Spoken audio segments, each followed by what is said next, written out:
네, 반갑습니다. 오늘 모임을 시작하도록 하겠습니다. 네, 오늘 로마서 지금 진행 중인데요. 거의 대부분 지난 모임들 그리고 이전 매일 성경 모임들에 참석하신 분들이라서 메일 주소는 지금 바뀌지 않고 있습니다. 그래서 오늘 했던 내용들 또 끝나고 나서 링크를 드리도록 하겠습니다. 먼저 김은옥 권사님이 5월 31일 수요일 본문 한번 읽고 나눠 주실까요? 네, 31일이죠. 네.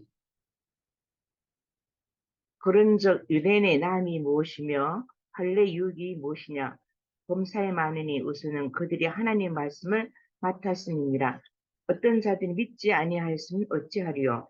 그 믿지 아니함이 하나님의 구하심을 피하겠느냐? 그럴 수 없느니라. 사람은 다 거짓되되 오직 하나님은 참되시다 할지어다.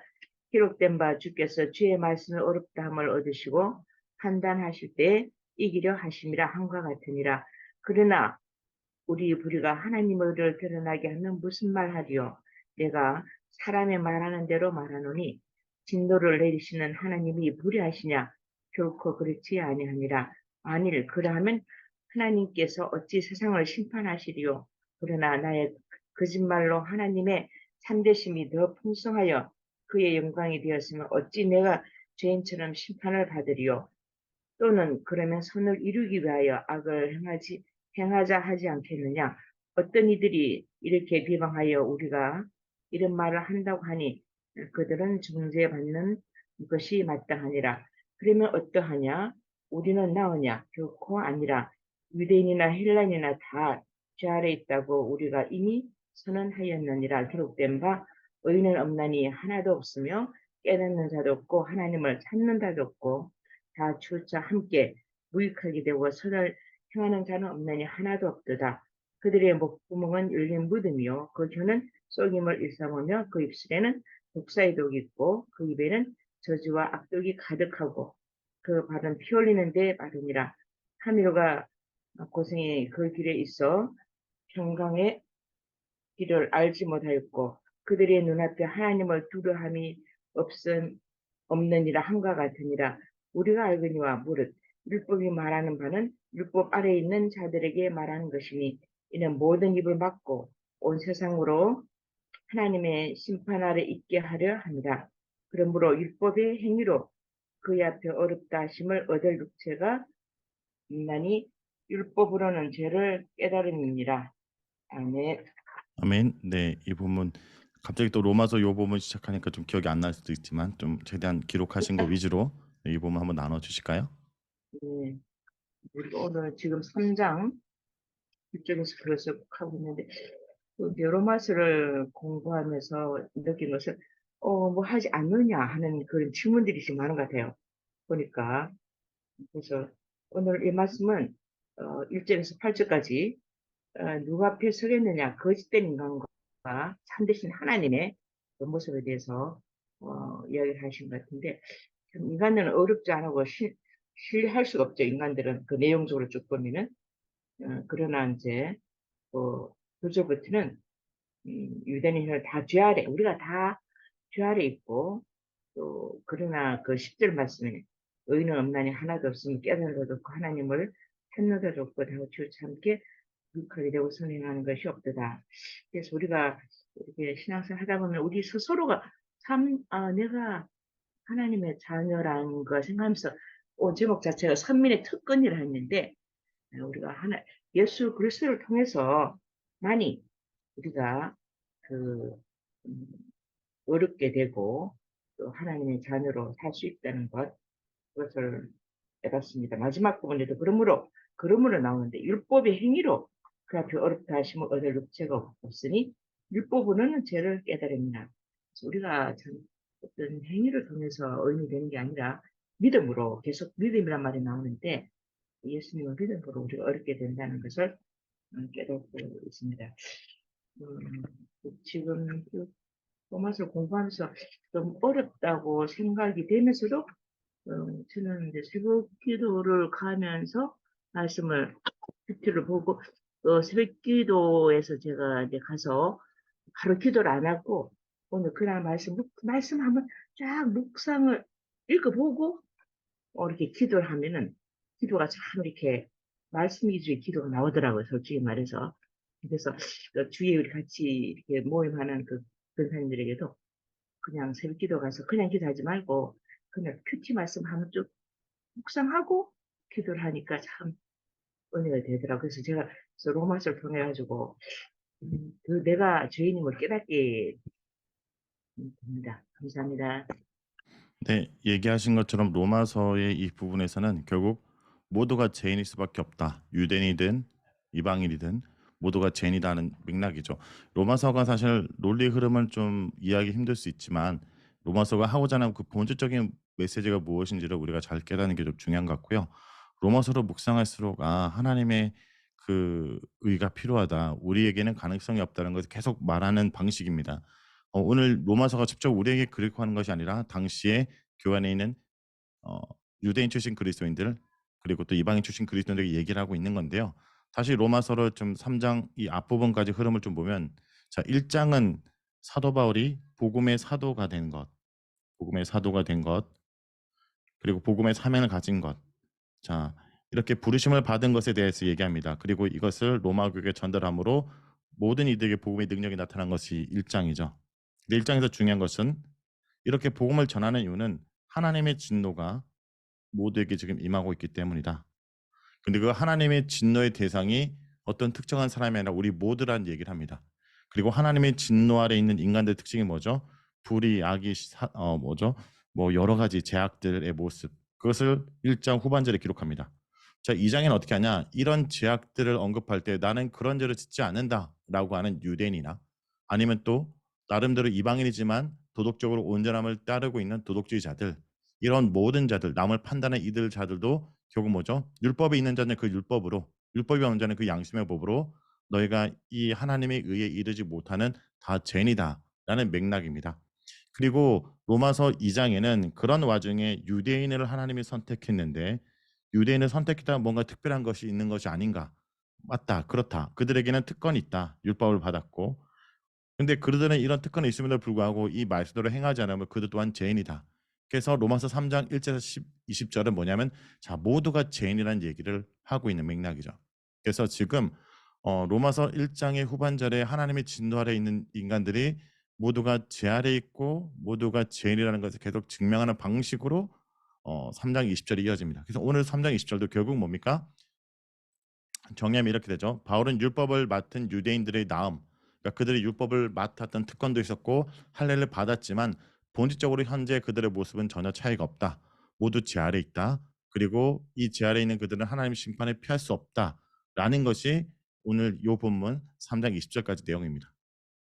자, 유대인의 실패에 대해 하나님은 책임 없다는 거죠. 많은 특권을 그들이 소유했지만 문제는 유대인의 문제지 그들을 선택하던 하나님께 문제가 있는 것이 아니다라는 얘기를 하고 있습니다.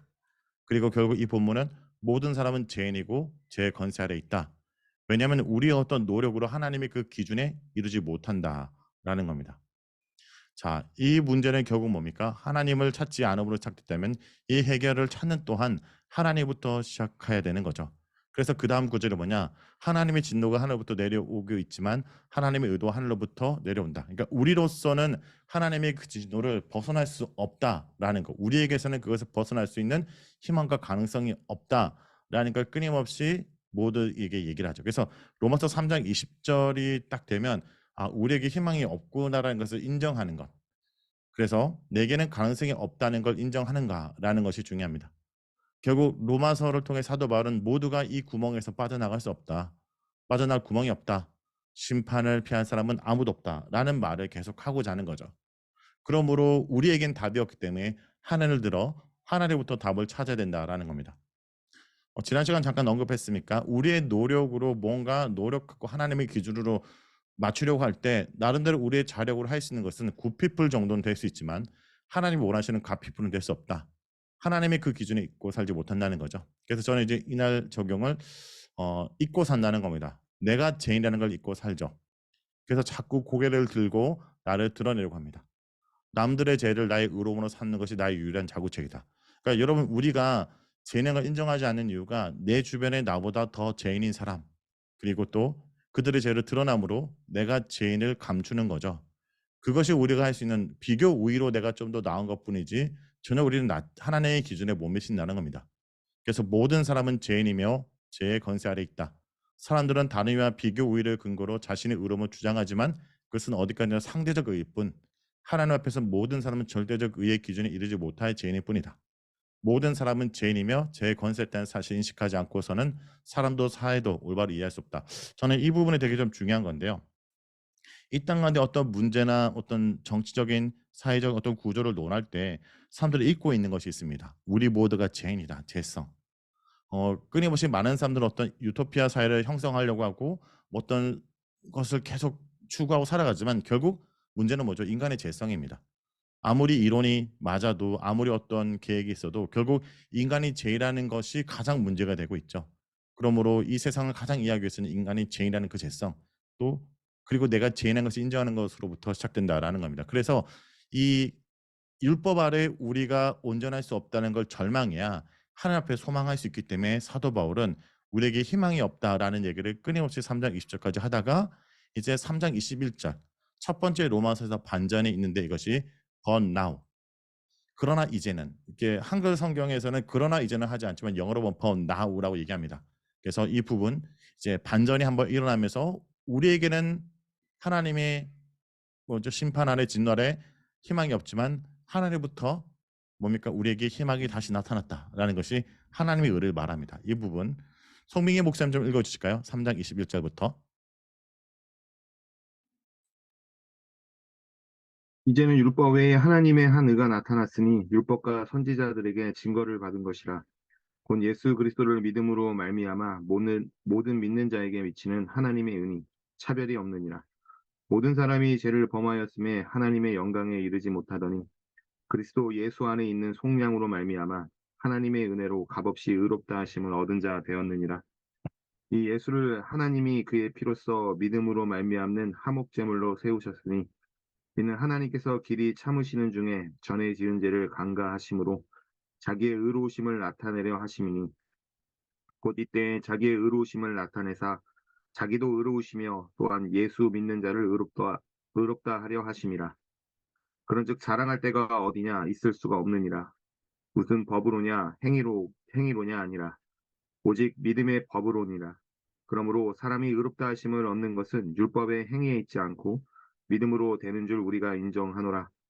하나님은 다만 유대인의 하나님이시냐 또한 이방인의 하나님은 아니시냐 진실로 이방인의 하나님도 되시느니라. 할례자도 믿음으로 말미암아 또한 무할례자도 믿음으로 말미암아 의롭다 하실 하나님은 한 분이시니라. 그런즉 우리가 믿음으로 말미암아 율법을 파기하느냐 그럴 수 없느니라. 도리어 율법을 굳게 세우느니라. 아멘. 아멘. 네, 이 부분 보시면서 어떻게 좀 묵상하셨나요? 앞단락에서도 유대인들 중심으로 자신이 비교 우위를 통해서 여전히 자신이 죄인임을 인정하지 않는 그 문맥 아래서 좀 이 본문이 좀 연결된 것을 좀 보았고, 그래서 이 전반부 21절부터 26절의 내용을 통해서 오직 믿음으로 우리가 하나님은 의롭다 함을 우리가 이제 입게 되고 칭함을 받았다라고 얘기하고 그러면서 27절 이하에 그렇기 때문에 우리가 자랑할 것이 없다라는 것을 확실하게 논증해주고 있는 내용을 통해서 어,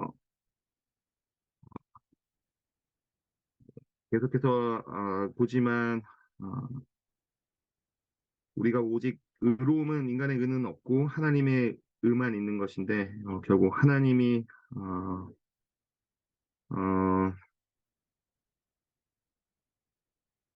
이 재판장이신 하나님께서 우리의 수많은 그 불의와 여전히 교만함을 보시고 우리를 심판하실 수 있었음에도 불구하고 그가 어, 예수 그리스도의 속량 24절 이하의 속량으로 말미암아 그분의 희생으로 말미암아 우리를 화목제물로 세우셨다라는 그 마음 그 의가 어, 주님의 심판장이신 주님으로 말미암아 주어진 것이기 때문에 음, 어, 그를 좀 묵상하면 묵상할수록 이 하나님의 은혜가 얼마나 큰 것인가라는 것을 좀 보게 되고요. 그러면 정말 우리가 자랑할 것이 없다라는 것. 그리고 그렇기 때문에 30절 이하에 나온 내용대로 어, 우리가 자랑할 것이 없이 오직 하나님의 의로 말미암아 우리가 의롭다함을 얻은 거기 때문에 더 주님을 율법을 간과할 수 있는 것이 아니라 또 하나님의 말씀을 순종할 수 있는 삶이 된다라는 걸 좀 보고 제가 여기서 좀 묵상하면서 이렇게 본 거는 우리가 24절에 은혜로 값없이 의롭다 하심을 얻은 자가 됐다 했고 왜 우리를 그러면 이렇게 불의로 하지 않고 의롭다 하셨습니까? 라고 할 때 25절 이하에 하나님께서 길이 참으시는 중에 죄를 간과하심으로 자기의 의로움을 나타내기 위함이다. 그래서 결국 하나님만이 의롭다라는 것을 강조하기 위해서 우리가 여전히 의롭지 않음에도 불구하고 의롭다 했다라는 것을 보았고요. 청년들이나 아이들이 가끔씩 질문하는 것 중에 하나가 뭐냐면 그럼 우리가 의롭다 하는데 왜 여전히 죄를 짓습니까? 라는 질문을 하게 되는 경우들이 있는데 우리가 예수를 믿는다고 해서 우리의 상태 자체가 의로워진 것은 여전히 아니고 그렇기 때문에 하나님의 은혜가 얼마나 더 큰지를 이렇게 보여주는 것이고 또 여전히 내 상태가 그런 게 여전히 죄를 짓고 여전히 우리가 하나님을 사랑하는 마음이 없는가라고 했을 때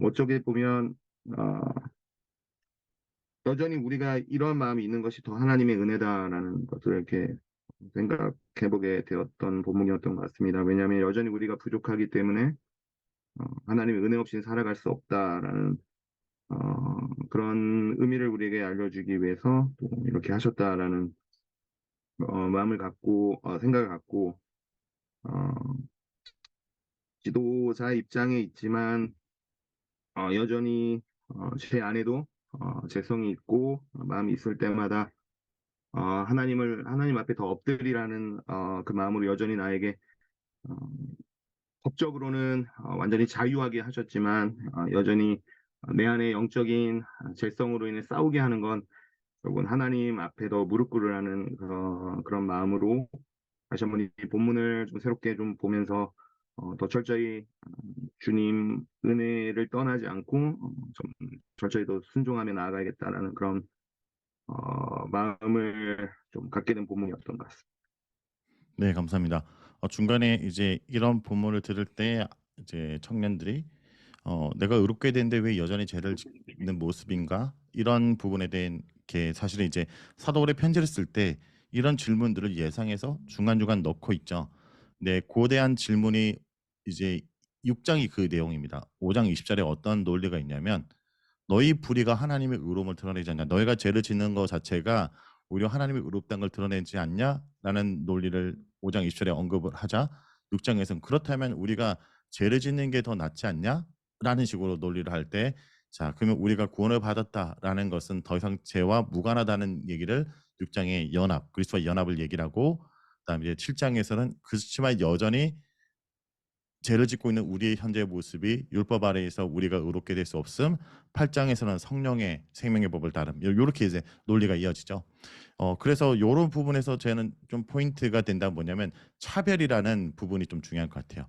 왜냐하면 여기 보면 이 본문이 앞에서도 뭐죠? 모두가 차별 없이 심판 아래 있다라는 것이 앞의 내용입니다. 왜냐? 모두가 죄인이다. 하나님의 심판엔 차별이 없다.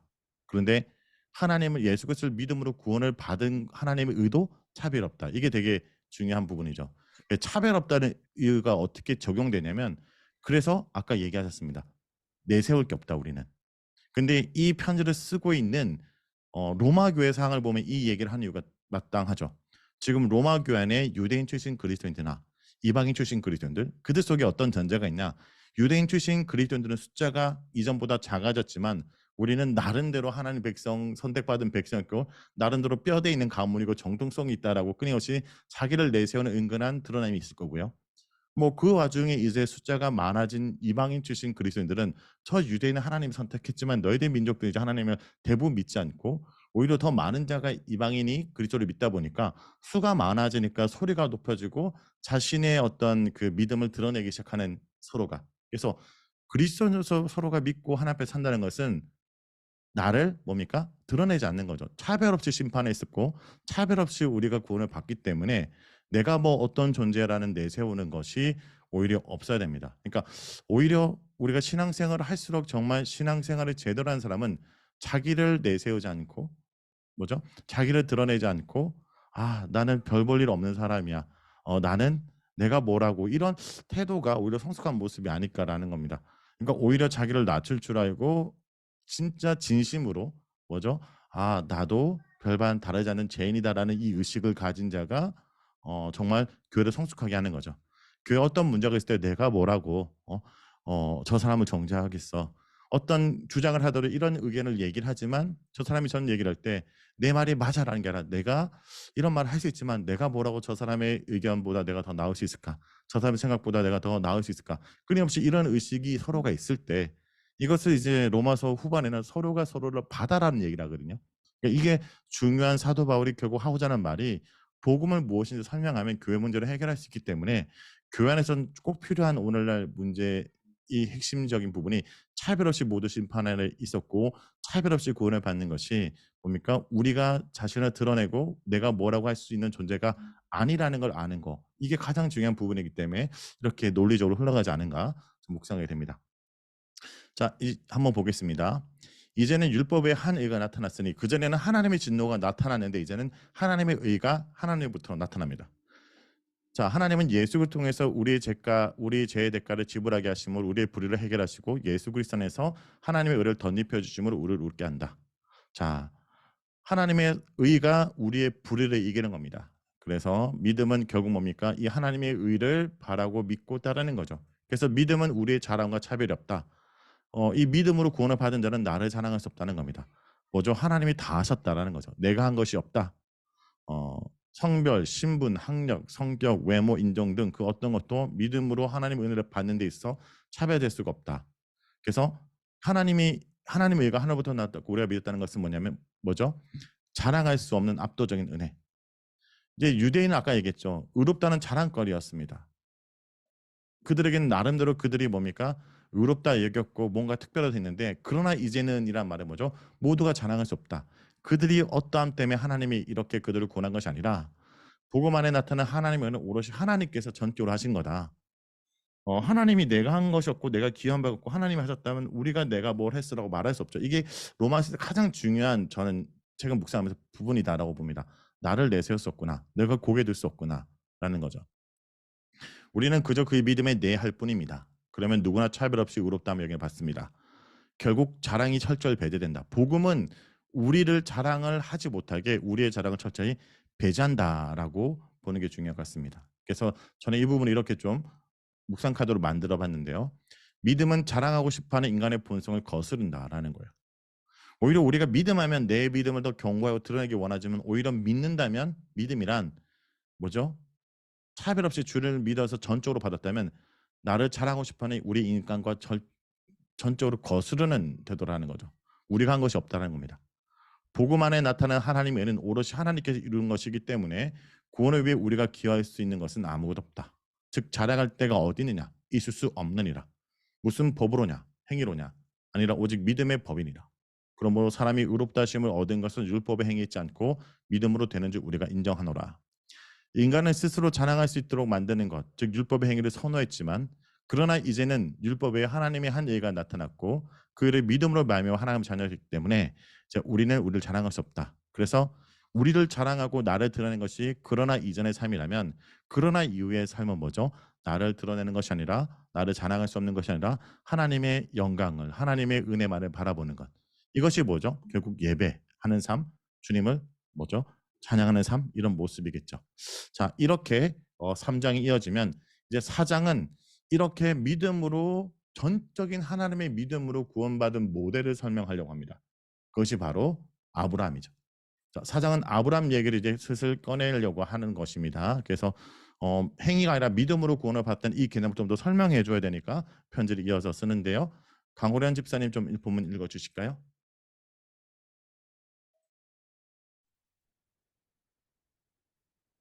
그런즉 육신으로 우리 조상인 아브라함이 무엇을 얻었다 하리요? 만일 아브라함이 행위로서 의롭다 하심을 받았으면 자랑할 것이 있으려니와 하나님 앞에서는 없느니라.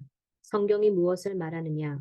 아브라함이 하나님을 믿음에 그것이 그에게 의로 여겨진 바 되었느니라. 일하는 자에게는 그 삭시 은혜로 여겨지지 아니하고 보수로 여겨지거니와 일을 아니할지라도 경건하지 아니한 자를 의롭다 하시는 이를 믿는 자에게는 그의 믿음을 의로 여기시나니 이란 것이 없이 하나님께 의로 여기심을 받는 사람의 복에 대하여 다윗이 말한 바 불법이 사함을 받고 죄가 가려짐을 받는 사람들은 복이 있고 주께서 그 죄를 인정하지 아니하실 사람은 복이 있도다 함과 같으니라. 그런즉 이 복이 할례자에게냐 혹은 무할례자에게도냐 무릇 우리가 말하기를 아브라함에게는 그 믿음이 의로 여겨졌다 하노라. 그런즉 그것이 어떻게 여겨졌느냐? 할례시냐 무할례시냐? 할례시가 아니요 무할례시니라. 그가 할례의 표를 받은 것은 무할례시에 믿음으로 된 의를 인친 것이니 이는 무할례자로서 믿는 모든 자의 조상이 되어 그들도 의로 여기심을 얻게 하려 하심이라. 또한 할례자의 조상이 되었나니 곧 할례 받을 자에게뿐 아니라 우리 조상 아브라함이 무할례 시에 가졌던 믿음의 자취를 따르는 자들에게도 그러하니라. 아멘. 네, 이 본문 묵상하시면서 어떻게 좀 보셨나요? 그 우리가 이제 그 교회를 설교를 듣거나 이렇게 하게 되면 사실 그 우리가 죄인이다라는 말을 너무 습관처럼 이렇게 많이 했구나라는 그런 생각이 들었어요. 그러니까 제가 이제 말씀을 이렇게 읽으면서 예전에는 그런 것들이 내가 만약에 이제 제 친구들에게 이제 그 전도를 하거나 막 사실 그렇게 시도도 예전에는 많이 안 했는데 이제 그렇게 했을 때에 가장 이제 조금 말하기가 꺼려지는 것이 우리가 다 죄인이다라는 말을 그 참 하기가 그러니까 그 교회 다니는 사람은 그게 어떤 의미인지는 알지만 세상 사람들한테 너는 죄인이다라고 이야기를 했을 때 그게 이렇게 좀 호의적으로 이제 받아들여지지가 않잖아요. 그래서 어떤 그 죄인이라고 하는 그 부분이 관념적으로만 제가 알고 있다고 해야 되나? 하여간 그런 식으로만 내가 여겨왔구나라는 것을 로마서를 읽으면서 좀 많이 생각이 들었어요. 최근에. 어, 그리고 그것이 내가 죄인이고, 그러한 것이 어떻게 보면은, 어, 안 좋은 것만은 아니다. 왜냐하면은 내가 죄인이기 때문에, 아까 목사님께서도 많이 말씀하신 것처럼 내가 죄인이기 때문에 할 수 없는 그러한 것들을, 어, 하나님께서 예수님을 통해서 해 주셨기 때문에, 어, 그것이 감사하게 여겨지는 어떤 그러한 그 죄인이라고 하는 어떤 그 정체성이 조금 저에게 크게 왔었고, 그리고 여기도 보면은 이제 우리가 어떤 것을 내가 만약에 했다면, 그래서 그것으로 인하여 내가 구원을 얻었거나 의로 칭함을 받았다라고 하면, 그것은 은혜가 아니라 삭시구나. 어, 그래서 그것은 삭시 아니다.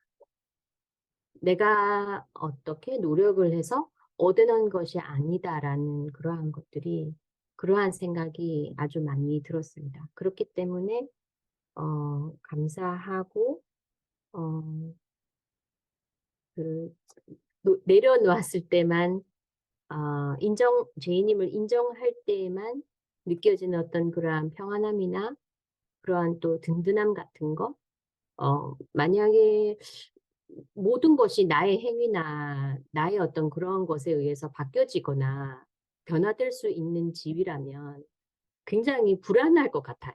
그런 생각. 왜냐하면은 제가 제 자신을 알고 또 살아온 어떤 그러한 것들을 뒤돌아볼 때에 이것이 굉장히 불완전한 우리로부터가 아니라 하나님, 완전하신 하나님으로부터 온 것이다. 이 구원이나 의로 칭함을 받는 것이나 이러한 것들이.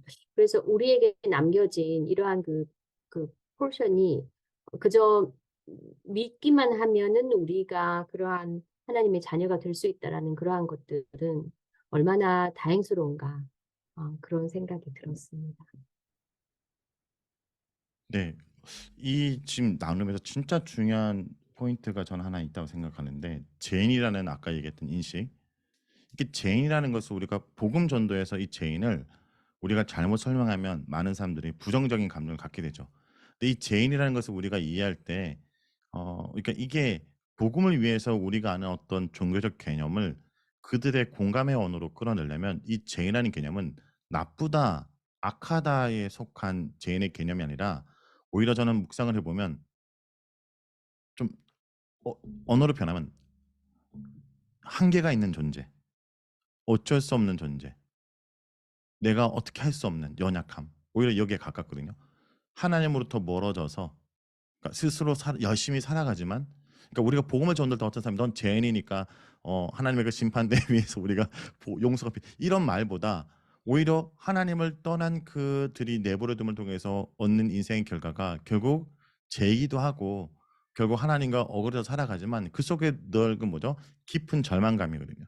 그러니까 예수가 없는 인생들이 가지는 어떤 기본적인 마음은 뭐냐면 자신의 연약함이잖아요. 내가 한 번 인생을 살려고 노력했지만 뭐 내 몸도 내 뜻대로 되지 않고 또 연약하고 내 힘에 한계가 있고 어쩔 수 없고 그러니까 어떤 신적인 도움, 인간 넘어서 어떤 그 도움이 필요한 그 무언가 이게 그런 언어가 어쩌면 오늘 본문에 하나님의 의, 하나님께서 한 일가 나타났다라는 포함될 수 있는 단어 생각해요. 그러니까 우리가 계속 이걸 법정적 단어로 보다 보니까 죄인이다. 넌 용서가 필요해. 이런 식으로 보면 그 믿지 않는 사람들은 어떻게 자기를 받아들이냐? 나쁘다, 악하다. 그러니까 그 나쁘다, 악하들 속에 난 쟤보다 낫는데, 쟤보다 좀 나은데. 근데 저는 오히려 복음을 전도할 때 많은 사람들에게 동의할 수 있는 언어는 우리는 인간은 연약하지 않냐라는 거예요. 이 고민의 문제 내가 어쩔 수 없는. 그래서 사실 제가 이건 좀 개인적인 얘기인데 어떤 사람이 예수를 믿고 신앙생활 할 때 죄인이라는 말을 직접적으로 깨닫는 가정이 먼저가 아니더라고요. 오히려 육신적으로 연약하거나 어떤 인생의 고민이나 어떤 인생의 어쩔 수 없음 한계를 느낄 때 나보다 그 너머에 계신 그 무언가를 의지하며 그걸 하나님이 깨닫고 그 과정 가운데 내가 하나님 벗어나서 살았던 그 모든 시도와 그 인생들이 죄인의 삶이구나라는 그다음 과정 같다라는 느낌이 많이 들어요.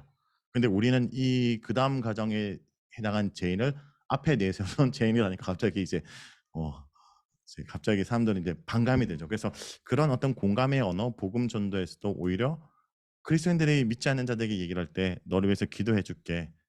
그렇죠. 너를 위해서 내가 뭐 이제 같이 있어 줄게. 이런 가정 속에 그들이 이렇게 뭐죠? 내가 스스로 어떻게 할 수 없음은 되게 많은 사람들이 믿지 않는 자들이 공감할 수 있는 언어가 아닐까 라는 생각에서 좀 죄인이라는 말을 우리가 너무 우리는 이해할 수 있지만 우리도 또한 그렇게 이해할 때도 있고요. 그래서 이거 조금 더 폭넓게 봐야겠다라는 부분에서 복음이라는 것이 어떤 공감의 언어, 일상의 언어 속에 오늘 좀 재해석돼서 표현되지 않을까라는 생각이 그냥 들어서 이 부분 한번 생각해봤습니다. 오히려 좀 읽다 보니까 저는 그런 분이 많이 보여요. 결국 이것은 좀 더 낫고 좀 더 착하고의 개념이 아니라 하나님을 떠나서 우리가 뭔가 살아왔던 그 모든 시도 앞에 우리는 절망감을 느꼈다. 인간의 절망과 소망이 없음 속에 하나님의 도움이 필요하다라는 거죠. 사실 아브라함이 그렇죠. 아브라함이 어떤 죄를 져서 용서받은 개념이 아니라 자기가 노력했고 자기가 힘쓰지만 자식을 낳을 수 없잖아요. 그러니까 자손을 번식할 수 없는, 번식은 너무 동물된 단어, 자손을 이제 낳을 수 없는 불능의 상태이죠. 불능의 상태가 우리로 말하면 뭡니까? 우리가 스스로 스스로 회복할 수 없는 구제불능의 상태와 똑같은 모델로 아브라함. 난 절대 믿음의 조상이 될 수 없는 존재가 하나님의 은혜로 죽음과 같은 상황에서 오히려 생명을 낳는 이런 개념으로서 믿음이라는 개념이겠죠. 그래서 이 본문은 이제 앞에서 말했지만 바울은 율법의 행위가 아닌 믿음으로 의롭게 되는 그 진리를 얘기했다면 그 모델로 아브라함을 말하고 있습니다. 아브라함을 말을 드는 이유는 두 가지일 거예요. 아브라함을 말하는 이유가 첫 번째, 그 유대인들 지금 사실 이 본문을 좀 읽어보면 앞부분은 끊임없이 유대인들에게 너희가 어쩔 수 없는 너희들은 의롭지 않는 존재라는 것을 끊임없이 말하는 설득의 포인트가 되게 많습니다. 그들에게 가장 프라이드가 되는 아브라함이죠. 아브라함 자손이고 그들은 할례를 받았기 때문에 선택받고 유대인들과 뭔가 다르다.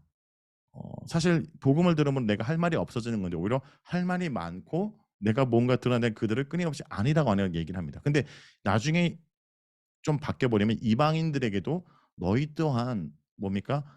아브람, 그러니까 유대인들이 복음을 듣지 않기 때문에 그 다음 너에게 기회가 생긴 거다라는 얘기를 할 때 너희도 겸손하라. 서로 겸손한 얘기를 합니다. 그래서 앞부분은 계속 지금 나름대로 자기 의를 드러내고 뭔가 특별하다는 그 유대인들에게 그렇지 않다. 너는 똑같다는 얘기를 하는 맥락에서 아브라함이 또 등장하기도 하죠. 유대인들의 아브라함에 대한 자부심은 대단했습니다. 그래서 유대인들이 예수님께 나중에 신약에 보면 내가 아브라함보다 크냐 이런 얘기까지 하거든요. 이토록 자랑스러운 것이 아브라함이지만 정작 아브라함은 자랑할 것이 없었다. 왜냐? 그가 행위로 의롭다함을 받은 것이 아니기 때문이죠. 하나님께서 장막 속에 그를 불러내어 하늘의 수많은 별을 보여주시고 그때 그 하나님의 약속을 그가 믿음으로 의롭게 여겼다라는 거죠. 복음은 내 일에 관한 것이 아니라 하나님의 일에 관한 것입니다. 그래서 하나님이 하신 그 일을 바라보고 하나님의 하실 일을 바라보는 거다라는 거죠. 그래서 저는 이 부분에 내가 무엇을 해야 된다는 율법의 강박, 그러니까 내가 뭔가를 해서 인생의 결과를 얻는 것이 아니라 뭐죠? 내가 했던 그 한계를 벗어나 지식과 경험의 장막에 갇히지 말고 하나님을 바라보고 하나님이 내 인생 가운데 하실 그 일들을 바라보는 게 되게 중요하다. 그래서 믿음이라는 것은 내 한계 속에 내가 노력으로 얻은 것을 예사하는 것이 아니라 주님이 정말 구제불능이고 더 이상 상상할 수 없고 오늘 이처럼 살 수 없는 존재를 오늘 이렇게라도 살아도록 하는 그 은혜를 바라보는 것. 다시 얘기하면 여러분 우리가 돌아보면 이 정도 내가 누리고 사람마다 좀 상황들이 다를 수 있지만 내가 그래도 이 정도 하는 거 하나님의 은혜 아닐까요? 저는 그렇게 생각하거든요. 어, 나 같은 존재가 뭐라고 이런 것을 누리고 나 같은 존재가 뭐라고 그래도 이런 상황 속에 있고 이거 하나님의 은혜이겠죠. 자, 바울은 경건치 않아도 의롭다 여김을 받은 증인으로 다윗을 내세웁니다. 그래서 본문에 보면 다윗 얘기가 좀 나오거든요. 6절에 보면 다윗이 뭐라고 합니까? 스스로를 경건치 않은 자로 얘기를 합니다. 경건치 않은 자, 불법을 사함받고 죄가 가련 받은 사람들은 복이 있고 경건치 아니한 모두로 왜 다윗을 얘기할까? 이게 유대인들에게 충격적이지 않습니까? 그러니까 유대인들에게 충격요법을 얘기하는 거. 첫 번째, 아브라함도 행위가 아니었다라는 충격요법이 있다면 그들 입장에서 누구보다 경건했다라는 그 다윗도 뭐라고 노래했냐? 경건하지 않았다고 얘기를 하죠. 자, 사무엘하 보면요. 내가 여호와께 죄를 범하였노라 하며 나단이 다윗에게 말하기를 당신의 죄를 사하였다. 자, 근데 다윗은 어떻습니까? 불법을 사함받기 위해서 옥살이도 안 했고 벌금도 묻지 않아요. 그저 죄를 고백했는데 하나님이 그 죄를 고백함을 통해서 용서하시고 그를 의롭게 여겼다. 그러니까 다윗의 인생을 보면요. 다윗의 인생이 완벽한 게 아니죠. 어떤 인생입니까? 늘 얘기하면 다윗은 주님 앞에 자기를 내세우는 것이 아니라 주님 앞에 늘 엎드리고 죄인임을 고백하고 살았던 이 모습. 이것이 믿음이다라고 얘기를 하는 거죠. 그래서 이 아브라함도 있지만 다윗 모델도 경건치 않았다는 표현 자체가 유대인에게 다시 귀 기울여서 듣도록 하는 데 있다는 거죠. 근데 이와 반대의 모습이 유대인은 뭡니까? 자기를 내세우고 있다는 것을 알 수 있습니다. 아브라함이 믿음으로 의롭다 여김을 받은 시점은 그가 할례 받기 전인데 할례를 갖고 이제 얘기합니다. 자, 할례를 갖고 얘기할 때 할례를 받은 것도 뭐죠? 그가 의롭다 여겨야 뭐 어떤 증거지 할례를 행함으로 의롭게 된 것은 아니다라는 것을 말하죠. 그래서 이 본문에서도 결국 하고자 하는 것은 내가 구원받은 이유를 내 안에서 찾지 말라는 겁니다. 내가 어떤 노력을 해서 내가 구원을 받은 것이 아니라 오히려 하나님 안에서 찾고 하나님의 은혜를 깨닫는 것. 제3과 복과 은혜가 베풀어진다는 겁니다. 자, 그래서 구원은 노력의 선물이 아니라 은혜의 선물이다. 믿음으로 의롭다함을 받은 것은 이러한 대가를 받는 것과 다르다. 뭔가 노력해서 그 대가를 받는다면 당당할 수 있죠. 근데 내가 한 것이 없기 때문에 당당할 수 없고 고개를 숙이게 되는 겁니다. 믿음으로 의롭다함을 받는 것은 이러한 대가를 받는 것과 다릅니다. 우리가 무슨 벌을 받는다는들 하나님을 배반한 죄를 갚을 수 없고 우리가 무슨 선을 행한들 하나님의 기준을 만족시킬 수도 없고 그분의 은혜를 믿는 것 말고는 도리가 없죠. 받을 자격 없는 자에게 베푼 은혜 믿음으로 받았다 해서 믿음을 자랑할 사람이 없다. 그래서 계속 얘기하지만 어 구원받은 자는 할 말이 없어지는 사람입니다. 내가 뭘 했다고 할 말이 없어지는 것 같아요. 근데 우리 인생에 할 말이 없어지는 게 성숙한 모습이고 할 말이 없기 때문에 주님 앞에 뭐죠? 주님을 자랑하게 되는 거죠. 내가 아니라 주님을 자랑하게 되고 은혜를 예배하게 되고 그것이 찬양하게 되고 그것이 예배다라는 겁니다. 그래서 나를 자랑하는 삶이 아니라 나를 하나님을 예배하는 삶이 되는구나. 하나님을 자랑하는 삶. 이게 신앙 모습이구나라는 생각이 듭니다. 좀 더 이어서 이제 아브라함의 얘기를 좀 더 받아서 얘기를 할 때 이제 상속자에 대한 개념 갖고 얘기를 합니다. 아브라함의 그 자손이 너라고 얘기하는데 아브라함의 순전한 그 상속의 모델은 너희가 아니라 예수 그리스도다라는 얘기로 이어지는 맥락이 이 본문이거든요. 이 본문을 김상구 그 형제님이 좀 읽어주실까요? 아브라함이나 그 후손에게 세상의 상속자가 되리라고 하신 언약은 율법으로 말미암은 것이 아니요 오직 믿음의 의로 말미암은 것이니라. 만일 율법에 속한 자들이 상속자이면 믿음은 헛것이 되고 약속은 파기되었느니라. 율법은 진노를 이루게 하나니 율법이 없는 곳에는 방법도 없느니라. 그러므로 상속자가 되는 그것이 은혜에 속하기 위하여 믿음으로 되나니 이는 그 약속을 그 모든 후손에게 굳게 하려 하심이라. 율법에 속한 자에게뿐만 아니라 아브라함의 믿음에 속한 자에게도 그러하니 아브라함은 우리 모든 사람의 조상이라. 기록된 바 내가 너를 많은 민족의 조상으로 세웠다 하심과 같으니 그가 믿은 바 하나님은 죽은 자를 살리시며 없는 것을 있는 것으로 부르시는 이시니라. 아브라함이 바랄 수 없는 중에 바라고 믿었으니 이는 내 후손이 이 같으리라 하신 말씀대로 많은 민족의 조상이 되게 하려 하심이라. 그가 백세나 되어 자기 몸이 죽은 것 같고 사라의 태가 죽은 것 같음을 알고도 믿음이 약하여지지 아니하고 믿음이 없어 하나님의 약속을 의심하지 않고 믿음으로 견고하여져서 하나님께 영광을 돌리며 약속하신 그것을 또한 능히 이루실 것을 확신하였으니 그러므로 그것이 그에게 의로 여겨졌느니라. 그에게 의로 여겨졌다 기록된 것은 아브라함만 위한 것이 아니요 의로 여기심을 받을 우리도 위함이니 곧 예수 우리 주를 죽은 자 가운데서 살리신 이를 믿는 자니라. 예수는 우리가 범죄한 것 때문에 내 주미 되고 또한 우리를 의롭다 하시기 위하여 살아나셨느니라. 아멘. 네, 감사합니다. 아멘. 이 본문 묵상하시면서 어떤 거 좀 보셨나요?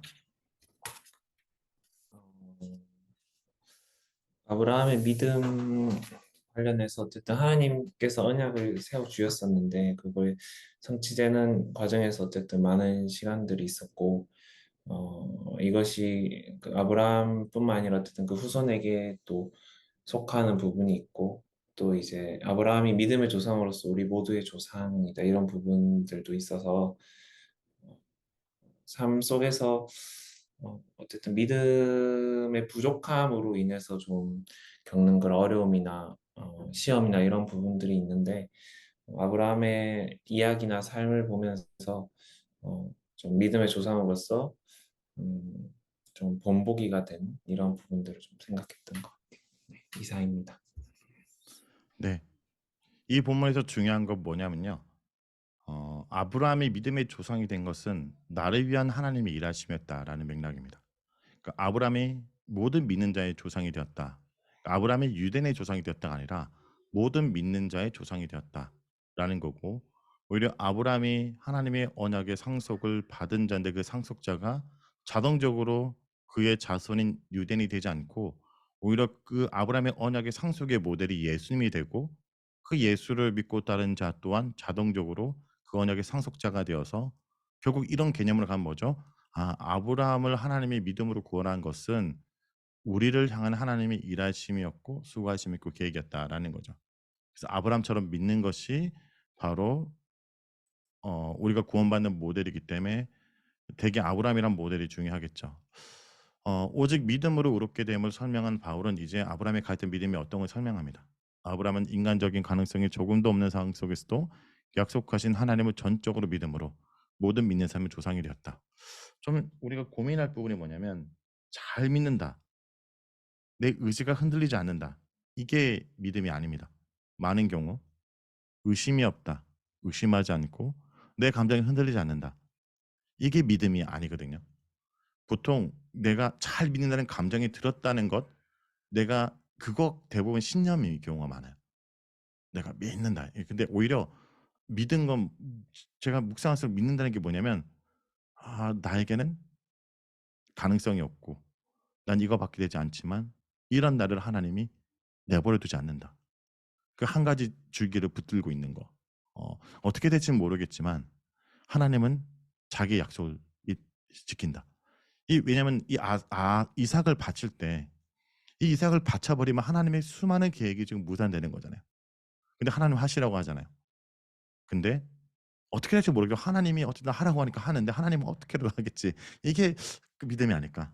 그러니까 내가 예상 불가능하고 내가 틀림없어 하나님은 이렇게 할 거가 아니라 나는 모르겠지만 어떻게든 하나님은 하실 거야라는 그것.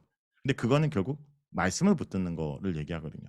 예. 그래서 결국 나의 믿음의 근거는 내 감정과 내가 믿기 때문에 흔들리지 않는 어떤 그런 게 아니라 내 속에 그 말씀을 그래도 부여잡고 있는 거. 때로는 내 감정이 흔들 수 있죠. 의심이 들 수도 있습니다. 그렇지만 그 속에서 뭡니까? 그 말씀만은 성취될 것을 작은 희망을 내가 놓치지 않는 것. 이것이 믿음이 아닐까라는 거예요. 이런 나를 하나님이 버리시지 않는다. 왜? 내가 이뻐서가 아니라 하나님이 그 약속을 지켰기 때문에 하나님이 하시겠다고 했기 때문에 내가 아니라 그것이 오히려 우리가 이 로마서에서 붙어야 믿음이 아닌가 생각합니다. 자, 바울은 세상 상속자가 되는 문제를 무척 강조했습니다. 이게 무슨 말이냐면 아브라함과 후손에게 세상의 상속자가 되라는 언약의 율법이 아닌 의로 이루어졌다. 그러니까 상속자가 된다는 그 개념 자체가 뭐죠? 바로 아브라함의 후손으로 상속된다는 그 개념이 예수의 모델이 되고 그 예수를 믿는 자가 결국 우리가 아브라함 후손이 되는 그런 개념. 그래서 저는 이전에 이해가 안 되는 게 아무리 족보를 따져봐도 아브라함과 육적으로 저는 관련이 없죠. 그렇죠? 우리가 노아의 계보로 흩어졌지만 아브라함 쪽은 아무리 우리 피부색을 봐도 혈통을 봐도 아무리 유전자를 봐도 아브라함과 혈통적으로 조상이 될 수 없습니다. 그런데 이 아브라함의 믿음의 조상의 그 얘기가 바로 우리를 향한 하나님의 계획이었고 그래서 아브라함 믿음의 모델, 조상 이렇게 얘기한다라는 거죠. 불가능한 상태였던 아브라함이 믿음의 조상이 된 것은 구제불능했던 우리가 하나님의 은혜로 자녀가 된 것과 동일한 모델이다. 그러니까 우리가 또 다른 아브라함의 모델이다라는 거죠. 믿음의 기반은 아까 얘기했죠. 확신이나 감정이 아니라 하나님의 능력과 말씀이다. 믿음은 우리가 처한 현실을 무시하거나 부인하는 것이 아니라 상을 뛰어넘어 약속을 이루시는 하나님의 능력과 성품을 신뢰하는 건데 눈에 보이는 현실을 새롭게 보고 기대하는 것이다. 그런 겁니다. 그래서 믿음으로 의롭게 된다는 걸 강조하는 이유는 뭘까요? 내가 한 일이 없기 때문에 자랑하지 말라는 겁니다. 내가 한 일이 있다라는 거죠. 그거 뭐죠? 구원과 감격과 감사로 섬김. 저는 이거 좀 중요한 포인트를 생각하는데 다시 한번 말씀드리면 믿음으로 구원받았다 계속 말하는 것은 그러니까 네가 한 게 없으니까 너 자랑하지 말라는 얘기야. 너가 한 게 없어. 자랑하지 마. 근데 그렇기 때문에 네가 할 일이 있어. 뭐냐? 그 구원에 감격하고 뭡니까? 네가 감사로 섬겨. 로마 교회로 볼게요. 서로가 서로를 자랑하고 주장할 때 믿음으로 너가 구원받았으니까 뭡니까? 서로 자랑하지 마. 그리고 서로가 뭐니까? 서로가 서로를 받고 사랑하고 할 일이 그거죠. 그 감격과 감사로 서로를 섬기는 것. 네. 이것이 바로 이 로마서에서 끊임없이 믿음으로 구원을 받았다는 그 개념 속의 적용은 다른 게 아니죠. 네.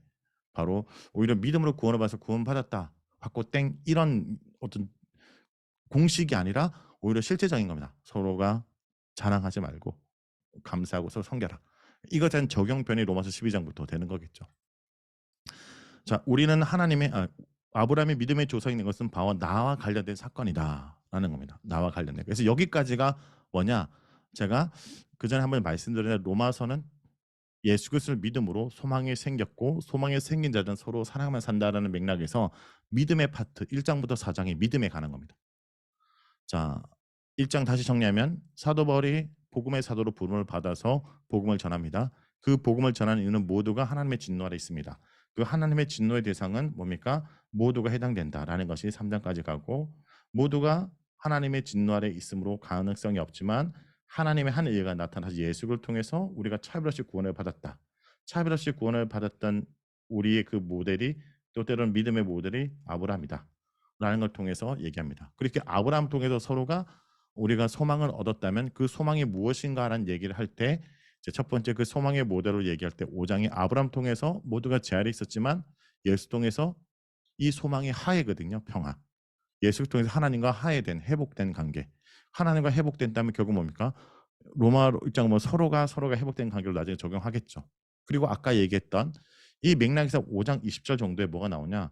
너희들이 죄를 지음으로 말미암아 하나님의 의가 드러났다라고 얘기를 할 때 사도 바울은 이 편지를 쓰면서 이런 거 있잖아요. 막 내가 뭐 얘기하다가 요 사람이 지금 반박할 것을 미리 질문하고 대답해서 그 반박을 스스로 증명하는 방식으로 6장은 뭐냐? 우리의 죄가 하나님의 의를 드러냈다면 우리가 계속 죄 짓는 게 온전치 않냐? 그럴 때 6장은 너희가 개념을 이해하지 못한다. 우리가 믿었다는 것은 그리스도와 연합한 거다라는 얘기를 하고 있고 그런 입장에서 우리가 6장의 얘기는 뭐냐면 우리는 죄에 대해서 죽었다. 하나님께서는 살아있다. 그러므로 우리를 의의 무기로 들여다 6장. 그럼 7장은 뭐냐면 그럼 율법의 기능은 뭐냐? 율법은 우리가 하나님의 은혜가 필요한 죄라는 걸 철저히 깨닫는 것이 그 기능이다. 율법으로는 우리가 죄를 깨닫지만 죄인의 상태에서 벗어날 수 없다. 이것을 벗어난 건 뭐냐? 여기서 성령이 나옵니다. 바로 성령의 생명의 법이 우리를 사망에서 건져냈고 결국 성령님이 우리를 이끌어간다. 우리가 말씀을 붙을 때 하나님께서 성령의 능력 우리를 바꿔간다라는 성령의 역사를 얘기하고 결국 그 하나님이 우리를 하나님의 산을 끊을 수 없다라는 얘기까지 하는 게 8장까지의 흐름입니다.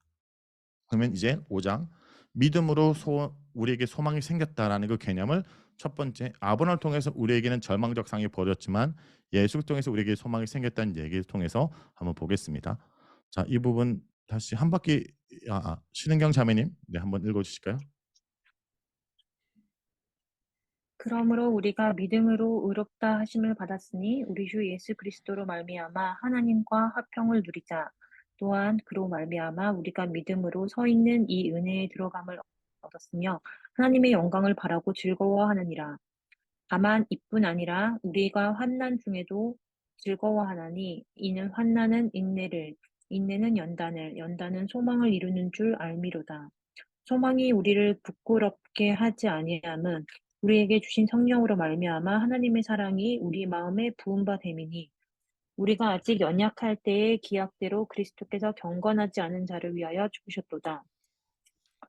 의인을 위하여 죽는 자가 쉽지 않고 선인을 위하여 용감히 죽는 자가 혹 있거니와 우리가 아직 죄인 되었을 때 그리스도께서 우리를 위하여 죽으심으로 하나님께서 우리에 대한 자기의 사랑을 확증하셨느니라. 그러면 이제 우리가 그의 피로 말미암아 의롭다 하심을 받았으니 더욱 그로 말미암아 진노하심에서 구원을 받을 것이니 곧 우리가 원수 되었을 때에 그의 아들의 죽으심으로 말미암아 하나님과 화목하게 되었은즉 화목하게 된 자로서는 더욱 그의 살아나심으로 말미암아 구원을 받을 것이니라.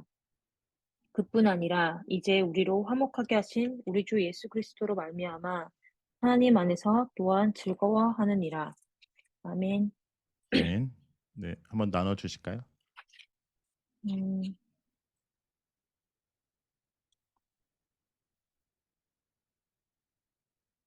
로마서를 묵상하면서 복음에 대해서 다시 한번 생각해 보게 되고, 바울이 전하는 복음, 바울이 전했던 복음, 그리고, 그걸 읽으면서 이제 제가 생각하고 있던 복음을 다시 한번 정리하게 됐는데, 어, 예수님이 왜 죄인 되었고 경건하지 않은 나를 위해서 죽으셨을까에 대한 대답이 여기에 이 본문에서 발견했던 것 같아요. 하나님과 나를 화목하게 하시려고 아들이 죽으심을 보여주신 것 같아. 어, 저는 결국 예수님의 십자가는 내가 하나님과 화평을 누리게 되는 거, 원수지간에서 하나님과 화목하게 정말 화평을 누리는 관계로 완전 반전시킨 그런 하나의 큰 이벤트라고 해야 되나? 있지 않았을까 생각이 들면서 어, 화목하게 하기 위해서 이렇게 아들을 내어주시는 그 사랑이 뭐 로마서를 읽으면 읽을수록 정말 저는 정말 이해할 수도 없고 따라갈 수도 없고 감히 제가 상상할 수 없는 그런 찐 사랑이라는 것을 정말 깨닫게 되었고, 그래서 어 그런 사랑을 나도 하나님과 화목하게 된 자로서 그래도 쪼끔이나마 닮아가고 싶다라는 좀 생각이 들었어요. 이 당시에 초대교회 사람들은 정말 예수님이 속량하신 그런 본보기처럼 자신을 내어 줌으로써 같은 교회에 있는 형제 자매들을 해방시키고 그런 데 자원했다고 이날 주일 예배 때 들었었거든요. 근데 그걸 보면서 아 그냥 '아 예수님이 나를 위해서 죽으셨지. 나를 구원하시기 위해 죽으셨지.' 이런 거를 그냥 어 약간 추상적으로 해야 되나? 약간 관념적으로 이렇게 이해하기에 좀 머물러 있었는데 그런 한 예시를 보면서 음 예수님의 그런 희생이라고 해야 되나? 그런 정말 하나님의 그 우리를 향한 그런 찐 사랑을 어 실천했던 그런 선배들도 그렇게 한 걸 보면서 쪼끔 '아 그러면은 나도 할 수 있다는 거네.' 하지만 그 할 수 있다는 그런 용기가 '저렇게까지 내가 할 수 있을까?' 여전히 의문이 들고 그래서 어 이 본문을 묵상하면서 정말 그 내가 감히 모방할 수 없다고 지금 현실적으로 내가 느끼는 그 사랑을 을 어 쪼끔이라도 닮아가려고 노력해야겠다 생각이 들었습니다. 네, 감사합니다. 이 본문에서 중요한 포인트 얘기해 주신 게 뭐냐면 이 화목인데, 이 본문은 우리가 믿음으로 소망을 얻었다는 것은 하나님과 화평과 화목하게 되었다. 근데 하나님 입장에서 우리와 화목한 관계, 저는 이제 우리와 좀 요즘 언어로 사이 좋은 관계, 화목한 관계를 만들기 위해서 최고의 것, 가장 아끼는 걸 내려놓았다라고 한다면 우리는 어떤 생각을 하게 될까요? 나도 저 틀어진 관계 속에 있는 저 사람과의 화목을 위해서 나의 소중한 것, 그게 자존심일 수도 있고, 그게 어떤 나의 소유일 수도 있고, 나의 어떤 생각과 고집일 수 있지만 이걸 내려놓는 거죠. 그죠? 하나님이 나와 관계를 회복하고 화목하기 위해서 이렇게 희생적인 걸 했다면, 내가 저 사람과의 관계 회복을 위해서 로마 교라면 유대인과 이방인 그 속에 서로의 화평, 우리가 하나님과 화목하게 된다면 결국 이 화목은 우리 속에서 적용한다면 우리 또한 이 화목의 관계를 해야 되는 피스메이커로서 우리 또한 이러한 모델이 예수님 하나님 모델인 거죠. 네, 그래서 바울은 믿음을 얻게 된 우리의 새로운 신분에 설명한 후에 그로 인해 하나님과 맺게 되는 새로운 관계에 대해서 얘기를 합니다. 그것은 하나님과 원수였던 우리가 예수 그리스도 안에서 하나님과 화목하게 되었다. 그래서 아까 얘기한 거예요. 믿음으로 소망을 새긴 자들은 서로 사랑하며 살게 된다라는 것에 대해서 이제 사랑으로 넘어진 관계에서 그 목적이 뭐죠? 화목이라는 것이 있겠죠. 자, 여기서 보면 5장 11절은 로마서 4장 1절에서 4장 5장 8절 이어주는 다리 역할을 하는데, 이게 습사학적으로 뭐 이런 트랜지티오라고 부른답니다. 앞에 나왔던 내용을 요약하고 이제 다시 나올 내용을 핵심적으로 보여주는 역할을 하죠. 바울은 5장 1절에서 믿음을 의롭다 받아함을 요약하고 앞으로 누릴 화평과 소망에 대해서 소개하고 있습니다. 그 소망은 즐길 수 있는 것이 아니라 고난을 통해 온다. 그래서 이 본문을 보면 중요한 거, 이 본문을 보면 그 화목과 소망을 누리기 위해서 우리 또한 그 고난을 뭡니까? 감내해야 되고 감수해야 된다. 그러니까 여러분, 이 화평은 서로가 그냥 조심하면 되는 관계가 아닌 것 같아요. 그쵸. 부부 관계도 그렇고 우리가 조심하면 되는 관계가 아니라 또 뭐죠? 상대방이 잘하면 되는 관계가 아니라 부부 관계의 화목도, 어떤 인간관계의 화목도 뭡니까? 내가 감수해야 되는 거죠. 내가 어떻게 보면 어떤 부분을 희생해야 되고 또 배려해야 되는 부분에서 관계를 적용할 수 있겠다 싶습니다. 자, 믿음으로 의롭다 하심을 받은 이가 얻은 대표적 축복은 하나님과 화해입니다. 불의한 인간이 하나님과 평화 가운데 있다고 하는 사실은 놀라운 일이며 주 예수를 통해 주신 큰 은총입니다. 우리는 믿음 안에서 이 은혜에 들어가게 되었고 하나님의 영광의 소망을 자랑시키게 되었습니다. 뿐만 아니라 환난조차도 자랑할 수 있게 된 것은 환난이나 인내와 연단과 소망의 열매를 맺게 할 것을 믿기 때문입니다. 이렇듯 하나님과 화평 속에 있는 인간은 삶의 모든 조건을 새롭게 인식하는 새로운 존재가 됩니다. 단순한 심리적 변화가 아니라 성령 안에서 새로운 피조물로 창조됩니다. 하나님의 화평은 새 창조의 능력이고 주 예수께 대한 믿음은 이 하나적 관계를 유지하는 힘입니다. 자, 그래서 중요한 건 뭐냐면요. 이 관계 회복을 위해서 우리가 그 사랑을 증명한 게 아니라는 거죠. 하나님이 그 사랑의 확증을 하셨다는 겁니다. 그러니까 우리가 이것을 관계 회복한 게 아니라 주님께서 이 관계 회복을 위해서 자기 사랑을, 그러니까 내가 너를 이만큼까지 사랑한다라고 예수를 통해서 그 사랑을 확증했다라는 거죠. 자, 그래서 의의 관계에 들어선 이가 얻는 또 다른 축복이 있다면 장차 하늘로부터 나타난 하나님의 진노로부터 구원을 얻는 거다. 그래서 바울은 로마서에서 거듭 하나님의 진노에서 경고하고 있습니다. 주님을 믿지 아니하는 우리는 하나님과 화평 밖에 있습니다. 그리스도의 죽음이 그 빛을 우리의 삶에 비춰지지 않는 한 우리는 하나님의 진노 아래 있습니다. 하지만 그의 피를 통하여 의롭다 선포되었고 그의 아들의 죽으심을 통해 하나님과 하야되었습니다. 나아가 오직 믿음에 의하여 주의 두루하심 가운데 그 부활의 빛 가운데 진리로 구원받게 될 것입니다. 그래서 좀 적용을 이렇게 했습니다. 구원받은 자로서 오늘 내가 누릴 수 있는 최고의 기쁨은 하나님과 화목한 관계다라는 거죠. 여러분 어떠세요? 하나님과 현재 좀 사이가 서먹서먹한 관계이신가요? 아니면 화목한 관계이신가요? 하나님과 사이가 좋습니까? 중요한 것은 하나님이 이 우리와 관계에 대해서 화평케 하기 위해서 스스로 자기 사랑 확증했다. 그러면 이것이 좀 다른 것 같아요. 세상의 종교는 내가 믿는 신에게 나의 사랑을 확증해야 돼요. 나의 사랑을 보여야 됩니다. 종교적 여심과 의로움을 통해 내가 이 신을 이만큼 따르고 있다 보여줘야 돼요. 그래서 좀 그만큼 오는 게 있습니다. 근데 그게 아니라 하나님이 오히려 우리에게 내가 너를 이만큼 사랑한다고 오히려 하나님이 증명하셨다라는 부분에서 하나님이 그 사랑이 뭔지를 알게 되겠죠. 자, 나는 이대로 괜찮다고 여길지 몰라도 주님은 이 관계를 그대로 둘 수 없었습니다.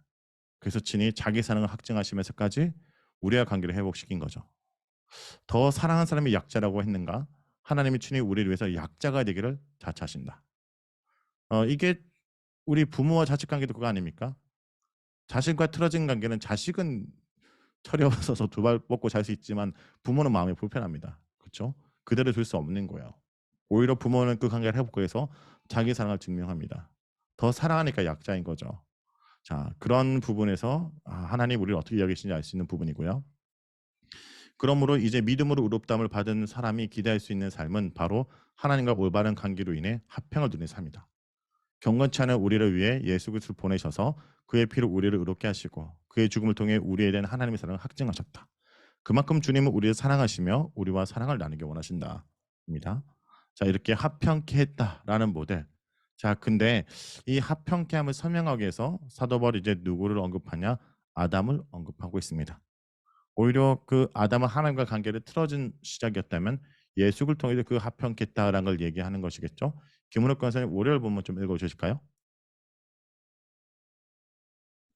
네, 그러므로 한 사람으로 말미암아 죄가 세상에 들어오고 죄로 말미암아 사망에 들어왔나니 이와 같이 모든 사람이 죄를 지었으므로 사망이 모든 사람에게 이르렀느니라. 죄가 율법 있기 전에도 세상에 있었으나 율법이 없었을 때에는 죄를 여기지 아니하였느니라. 그러나 아담으로부터 모세까지 아담의 범죄와 같은 죄를 짓지 않은 자들까지도 사망의 막론을 하였으니 아담은 오실 자의 모형이라. 그러나 이 은사는 그 범죄와 같지 아니하니 곧 한 사람의 범죄로 인하여 많은 사람이 죽었으되 더욱 하나님의 은혜와 또한 한 사람 예수 그리스도의 은혜로 말미암은 선물은 많은 사람에게 넘쳤느니라. 또 이 선물은 범죄한 한 사람으로 말미암은 것과 같지 아니하니 심판은 한 사람으로 말미암아 정죄에 이르렀으나 은사로 많은 범죄로 말미암아 어렵다 하심에 이름이니라. 한 사람의 범죄로 말미암아 사망이 그 한 사람을 통하여 왕노를 하였을 때 더욱 은혜와 의의 선물을 넘치게 받은 자들은 한 분 예수 그리스도를 통하여 생명 안에서 왕노를 하리로다.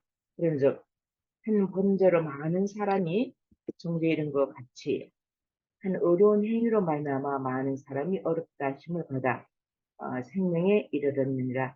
한 사람이 순종하지 아니함으로 많은 사람이 죄인 된 것 같이 한 사람이 순종함으로 많은 사람이 의인이 됐다.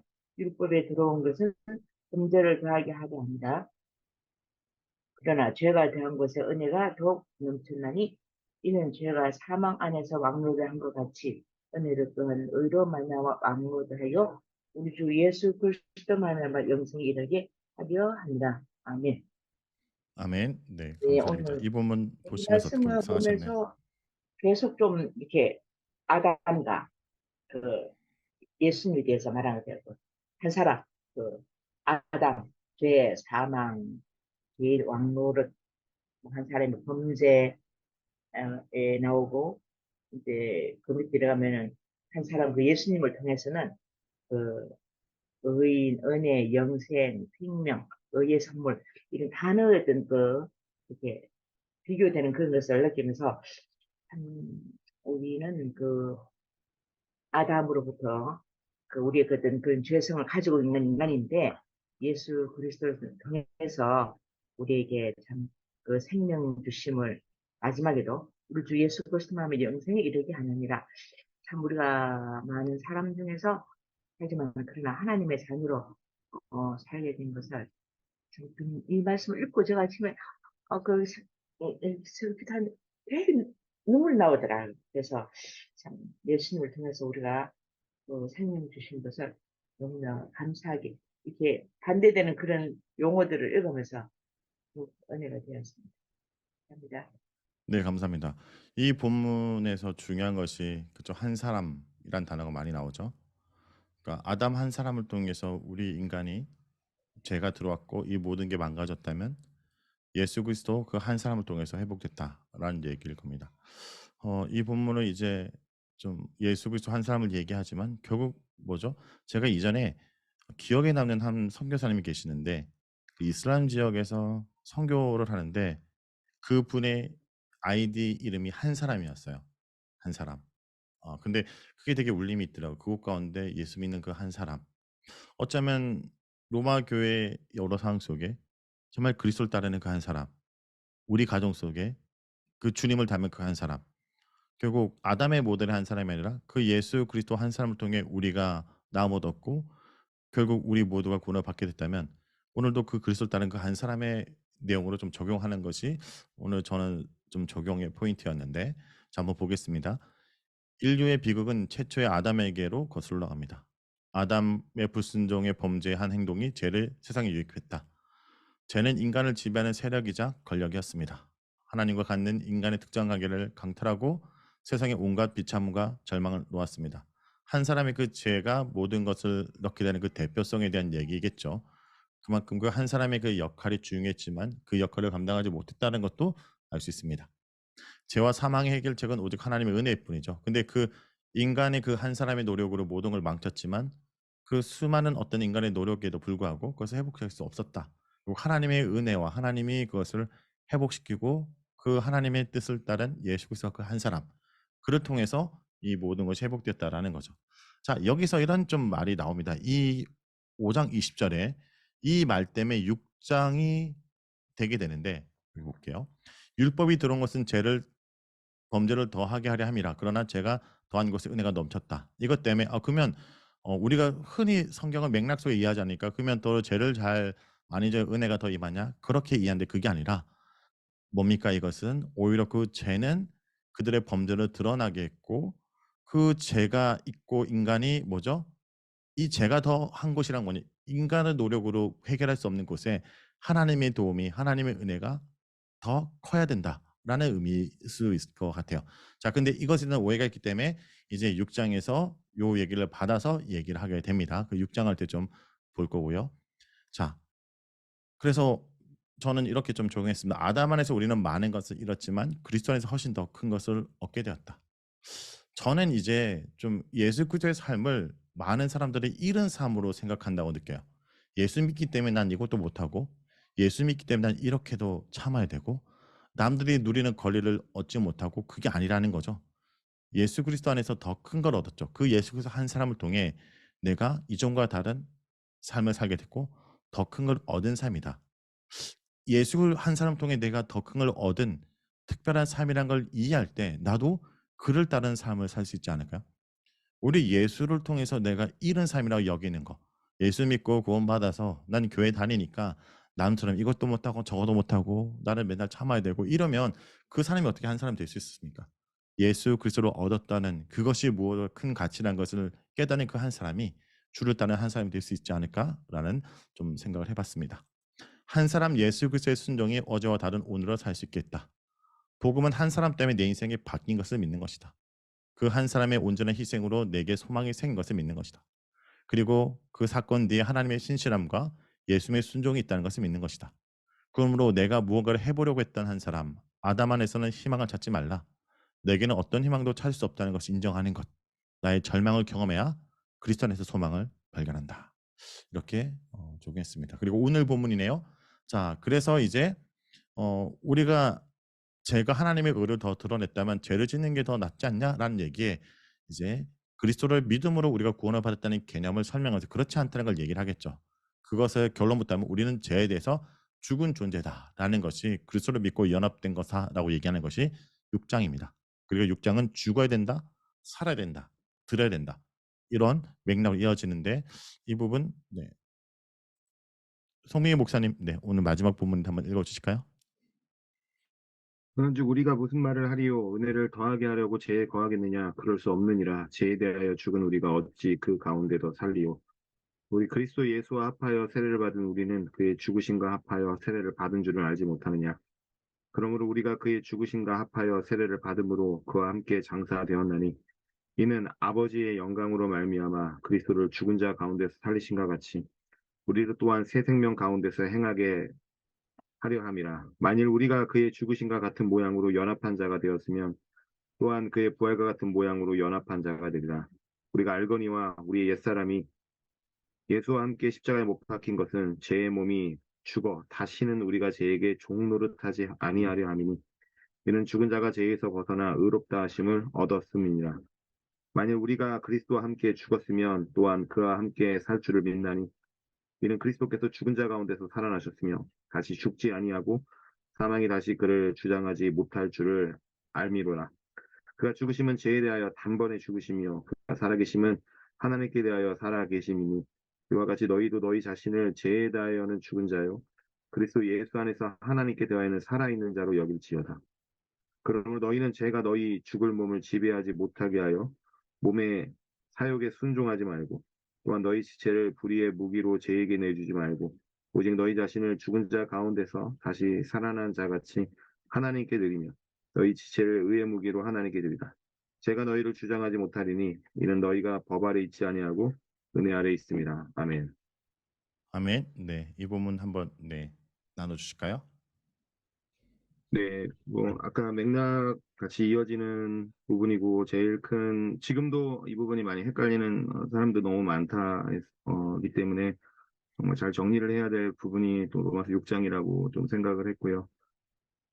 특별히 지금도 많은 이들이 믿는 자들도 헷갈려하는 것 중에 하나가 내가 예수를 믿음으로 의롭다함을 받고 칭함을 받게 되고 그리고 죄로부터 구원을 받았다. 그러므로 삶 가운데 뭐 여전히 우리가 죄를 지을 수밖에 없는 상태니까 죄를 지는 게 뭐 큰 문제가 되느냐 그리고 계속 죄를 짓는데 어떻게 해야 됩니까? 라는 지금도 고민하는 많은 부분들이 있는데 그래서 좀 안타까운 게 요즘에도 많이 구원을 여전히 과거에 내가 죄를 완전히 다 사함받았다는 거와 미래에 천국 가는 거 정도로 생각하고 항상 현재의 삶을 놓치고 있다라는 부분이 좀 많이 아쉬운 것 같고 성경의 전체적인 맥락도 일상의 삶을 굉장히 강조하고 있는 것을 항상 볼 수 있는데 일상의 삶을 항상 빼는 이유가 뭐냐면 오늘 본문에 나온 것을 보면 1절에도 무슨 말을 하려 죄에 거하겠느냐 그럴 수 없다라고 명백히 말하고 있다라는 것에서 시작을 했고 우리가 현재 삶 속에서 죄의 노예가 더 이상 될 수 없는 이유 중에 이유는 3절 이하에 나오는 너희가 죽으신가 앞에 세례를 받은 줄 알지 못하느냐라고 말하면서 그리스도를 죽은 자가 가운데 살리신 같이 우리 또한 새 생명과 산다. 그 그리스도와 연합했다라는 사실을 늘 간과하고 우리가 살기 때문에 우리 안에 있는 예수님이 없는 삶이 있기 때문에 관념적으로나 우리가 흔히 교회를 오래 다니면서 알고 있는 난 구원받았으니까 과거에 구원받았고 미래에는 천국 갈 거니까 정도로 생각하고 지금 우리와 연합한 예수님을 늘 잃어버리기 때문에 결국 죄 가운데 계속 살고 죄 가운데 살기 때문에 결국은 예배의 자리에 나오는 것도 늘 스스로가 사단의 여전히 영향을 받아 계속 주님 앞에 나오지 못하게 만들고 멀어지게 만들고 더 죄 짓게 만드는 일이 계속 반복되기 때문에 이 부분을 결국 깰 수 있는 이유가 뭘까를 고민하면서 제 스스로 이 묵상을 정리한 것 중에 하나가 뭐냐면 죄는 결코 예수 그리스도로 말미암아 우리의 구원을 빼앗아갈 수는 없지만 그런데 우리가 죄 가운데 여전히 거하면 우리가 예수님으로 현재 우리 삶 속에서 누리는 그 기쁨을 우리가 잃어버릴 수 있다라는 것을 좀 굉장히 좀 깊이 생각했고 저도 이렇게 살아가지만 크리스찬으로서 지도자이기 전에 크리스찬으로서 어, 나는 예수님을 날마다 가까이 하게 될 경우에 얻는 분명히 그 기쁨이 있고 그 기쁨이 충만하다고 한다면 죄는 자연스럽게 멀어지는 부분이기 때문에 이 부분을 계속해서 뭐 계속 강조해야 될 부분인 것 같고 주님과 함께 사는 삶은 결코 죄로 돌아갈 수 없다라는 이 부분을 명확하게 선포하고 또 그 누리고 있는 삶을 삶 속에서 증거해야 되는 것만이 우리가 이 기쁨을 정말 누릴 수 있겠다라고 생각했던 본문이었던 것 같습니다. 네, 감사합니다. 이제 아까 목사님 이 부분 청년들 얘기해서 또 이 부분 또 나눠주셨는데 얘기한 것처럼 그 은혜가 그러니까 제가 있는 곳에 은혜가 더 크다. 어떻게 보면 제가 더한 곳에 은혜가 더 넘쳤다는 걸 통해서 오히려 그것을 잘못 이해할까 봐 얘기하는 거겠죠. 자, 근데 이 부분에서 어, 예수 그리스도를 믿음으로 더 이상 죄를 지을 수 없다라는 것이 죄를 안 짓고 산다가 아니라 죄를 짓는 사람을 지향하는 것이 아니라라는 개념이겠죠. 그러니까 이렇게 좀 저는 이 본문을 늘 이해하는데 제가 이 본문을 묵상할 때 꼭 드는 예가 제 아내와 결혼할 때 얘기입니다. 제가 주례를 이제 부탁하기 위해서 아내가 다녔던 교회가 당시 이제 박은정 목사님이 담임 목사님이었는데 제가 전도사 때 찾아가서 주례를 부탁했는데 그래서 제가 전도사였는데 이제 목사님 이런 얘기를 하시는 거예요 저한테.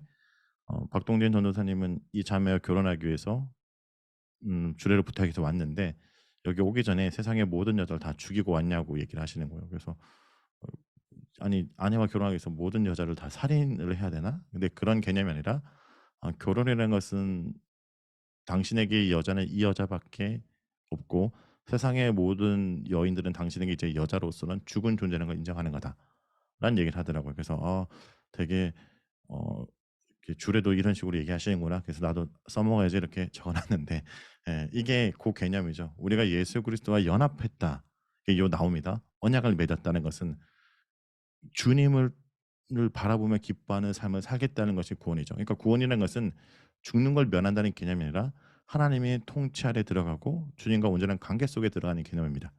그러니까 하나님과 온전한 관계를 맺고 주님과 예를 들어 언약, 결혼한 관계 속에서 내가 여전히 다른 데서 하늘을 팔면 이 관계 속에 있지만 그 관계는 깨어지고 그 관계는 형식적으로 있을지 모르지만 서먹서먹하고 그 속에서 기쁨이 없겠죠. 제가 결혼한 이후에도 세상에 어떤 다른 여자를 여자로서 존재로서 여자로 여기면서 누군가 또 다른 사람을 쳐다본다면 가정의 태도는 있지만 그 속에서 그것은 기쁨이 아니라 가정은 깨어지고 또 내 삶은 뭡니까? 더 나락으로 가고 더 가정은 깨어지는 일들이 벌어지겠죠. 이런 속에서 이제 우리가 은혜를 받고 구원받았다는 개념이 뭐냐면 하나님을 관계 속에 하나님과 온전한 관계 기뻐한다는 겁니다. 그러니까 구원을 받았다는 것은 내가 지었던 죄로 인해서 내가 심판 안 받는다라는 정도가 아니라 그 심판을 받지 않고 여전히 죄를 지어도 심판받지 않을까? 죄를 마음껏 짓는 게 아니라 구원을 받았다는 것은 죄 짓는 것 자체를 지향하나 기뻐하는 삶이 아니라 주님의 합한 삶을 살아가는 것을 기뻐하고 지향하는 삶이다라는 거죠. 그러므로 이제 구원받았다는 뭡니까? 내가 죽는 거죠. 이전에 내 삶을 정리하고 이 삶이 내 삶의 방식이 아니라는 것을 인정하는 것 자체가 구원을 받았다라는 거죠. 그리고 구원받은 자는 뭐죠? 그전의 삶과는 죽은 관계지만 새로운 삶에 대해서는 그러니까 하나님과 온전한 관계 속에는 살아있는 자. 그래서 하나님께서는 살아있는 자. 그렇게 살아가는 것은 뭡니까? 죄의 종이 되지 않고 의의 종으로 살아가는 것. 이런 식으로 이제 맥락이 이어집니다. 자, 본문을 한번 볼게요. 바울은 은혜를 더하게 하려고 죄에 거할 수 없는 이유로 우리가 죄에 대해서 죽었기 때문에 얘기합니다. 그 근거로 세례를 내세요. 여기서 세례가 뭐죠? 오늘날 세례는 이제 장로교에서는 물을 뿌리지만 침례교는 아예 물에 딱 빠뜨렸다 이렇게 하잖아요. 그래서 사실 장로교도 한번 물에 빠져갖고 죽기 전에 한번 딱 해야 더 이제 내가 죽었구나 하는데 이게 너무 그래도 같은 의미니까. 자, 그래서 그리스도와의 연합은 먼저 그의 죽으심과 연합하는 것입니다. 따라서 성도는 그리스도와 함께 죄에 대해서는 죽고 장사된 자들입니다. 죄인된 나를 위해 주님이 죽으심으로 나도 이제 주님과 함께 죽었다고 고백함으로 세례를 받은 그리스도인들이 다시 죄를 범하는 것은 주님을 다시 십자가에 못 박는 것이기 때문에 바른 그리스도라면 죄에 거할 수 없다는 것입니다. 그래서 이 세례와 연결해서 내가 죽었고 다시 태어나 다른 것을 지향한다는 거죠. 그래서 뭡니까? 하나님, 예수님과 함께 산다. 하나님께 대한 살아있다라는 거죠. 세상의 여자에 대해서 제가 죽은 존재고 여자의 가능성이 없지만 아내에 대해서는 내가 아내를 여자로 여기고 그 여인과 대화를 나누고 온전한 관계 속에서 소통하고 서로에게 기쁨이 되게 노력해야 되는 것. 이렇게 설명이 가능하겠죠. 그리고 이제 뭡니까? 드릴 것을 얘기합니다. 바울은 이제 죄가 너희 몸을 지배하지 못하고 죄의 도구로 삼지 말고 이제는 넌 죄의 도구였다. 죄를 저하는 삶이었지만 네 마음대로 살던 삶이지만 의의 무기로 드린 것. 결국 의의 무기로 드린다는 것은 뭡니까? 하나님께 순종하는 삶을 얘기를 합니다. 그러니까 주님을 뜻을 따르고 주님을 따라 사는 것이 하나님께 드리는 삶이고 의의 무기다라는 거죠. 그래서 저는 이 본문을 묵상하면서 나는 내가 죽었다고 생각하는가입니다. 많은 크리스천들이요. 구원받았고 예수 그리스도를 믿는 자이지만 자기 죽음을 경험하지 않습니다. 내가 죽은 존재다. 십자가의 그리스도와 함께 내가 죽었다.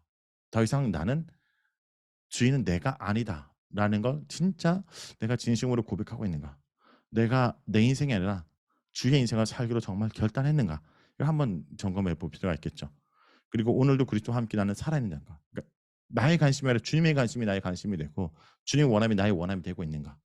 오히려 내 욕망에 대해서는 살아있는데 하나님의 기쁨에 대해서는 오히려 죽은 것은 아닌가? 자기를 끊임없이 점검하고 자기를 의의 무기로 드는 삶이 구원받은 사람의 모습이다라는 겁니다. 그래서 여기까지 제가 오늘 본문을 한번 정리 함께